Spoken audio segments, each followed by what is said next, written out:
Alright, let's talk about Disney's adaptation of Alice in Wonderland. So, if you've been paying attention, this is the second adaptation of the Lewis Carroll book that I have covered.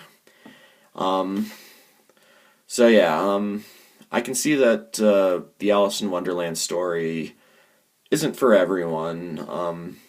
So yeah, whether you like um, whether you like the whole nonsense thing and the whole kind of the road trip format where the main character just comes across all these random strange people and then just moves on to the next one, and there's no like consistent interwoven story all throughout.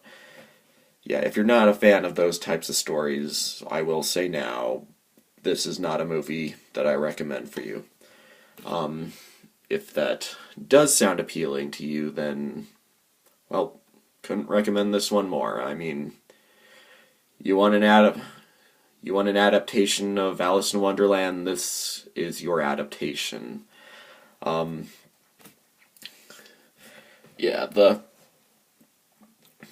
other one, the French one that I watched a couple days ago, that one was fine, but it just didn't have it didn't have the same kind of nonsensical charm that the Disney version has. This is just the definitive version of Alice in Wonderland, and yeah, I friggin' love this movie. I think it's I think out of all the Disney movies I've covered so far, in fact, out of all the animated movies, period, that I have covered so far, this one's easily up there for me. Like, top five or something. Like, it's up, it's like right underneath Pinocchio and Fantasia. Um,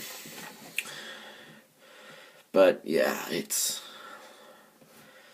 I just love all the crazy shenanigans. I love the wacky characters.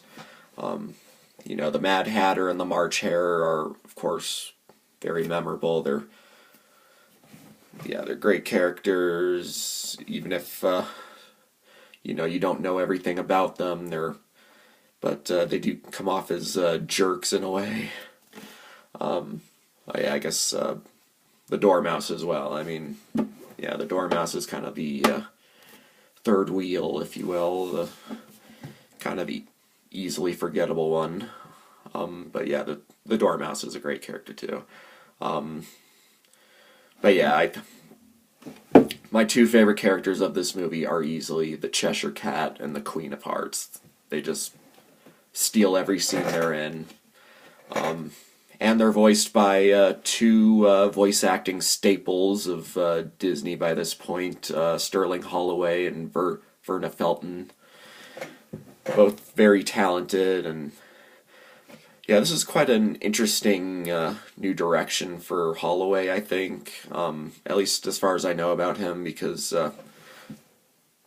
aside from all the narrating parts that he did before, he's like, he seems to mostly be kind of like the wimpy guy, or like, I don't know,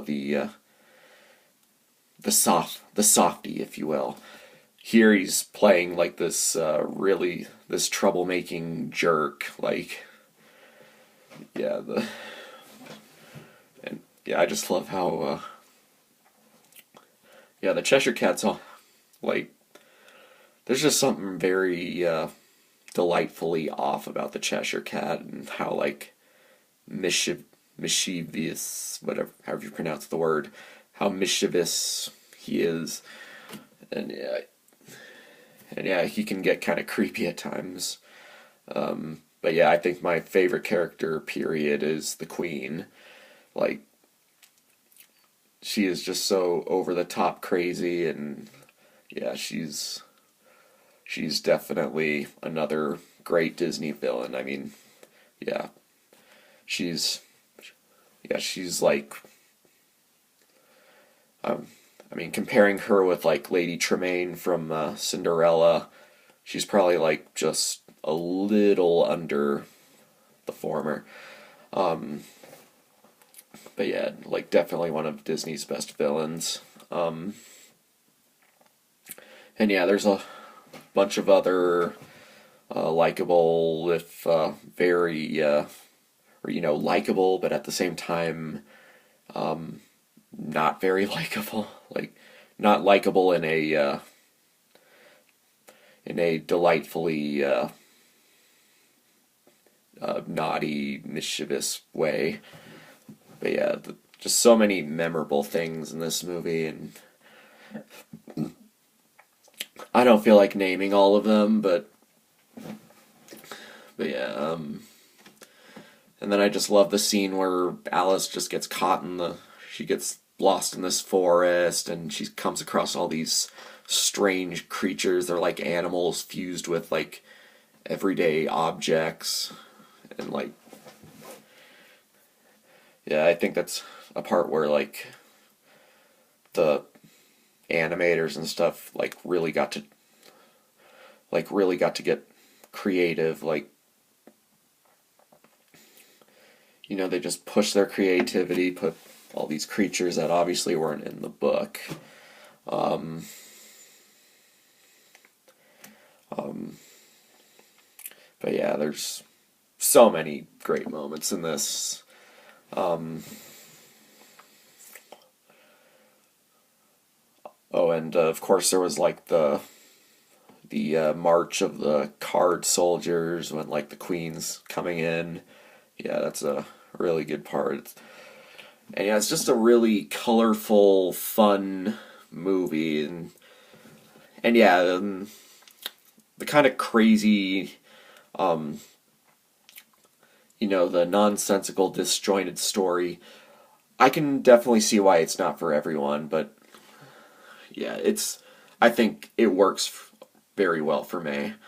Um, and yeah, I highly recommend it to anyone who is into the whole Alice in Wonderland thing. Just if anything I've been talking about sounds interesting to you, yeah, assuming you haven't seen this, because this is like really famous movie. I know it wasn't very successful when it came out, but it's definitely grown on a lot of people over the years. And yeah, I love it. I think I'd give it a 9 out of 10 for my rating. I can see why it's not for everyone, but still, I love it. What else is there to say? Not much. I've gotten all the main stuff out of the way, and whatever. I mean, yeah, I just love it. Mash it and smash it. Signing out. Off. Out. Out or off? Nonsense.